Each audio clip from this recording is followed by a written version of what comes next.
refresquito, un cigarrito, hay taco.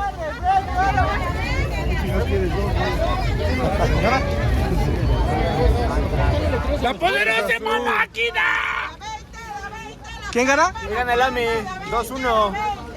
Gana el AME 6-0. El azul, 2-1.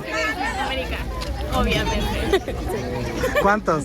Yo creo que mínimo 2-0. Los Tigres. ¡Azul! ¡Azul!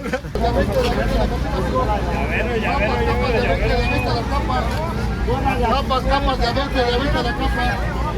Ahí está la capa de 20, las capas de 20. Capas de 20. Son los acérrimos rivales y como Cruz Azulino pues tenemos varias deudas ahí pendientes, entonces hoy en este partido tenemos que ganar Suso. Ganándole al América ya, ganamos todo.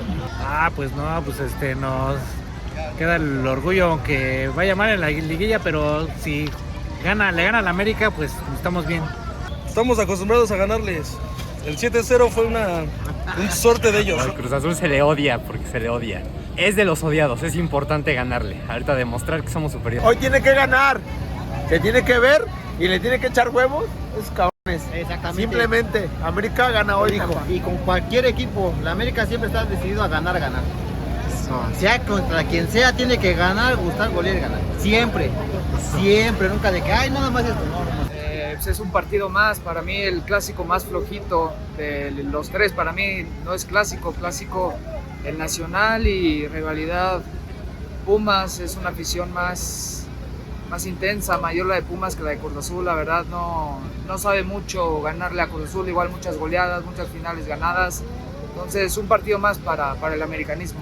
Para mí, clásico solo es con Chivas. Es un partido importante con Cruz Azul, pero pues siento que clásico será más bien con Chivas nada más. Son nuestros hijos, eso lo sabemos de antemano. Y pues para el americanismo significa muchísimo, sobre todo por las últimas victorias que hemos tenido en los últimos años.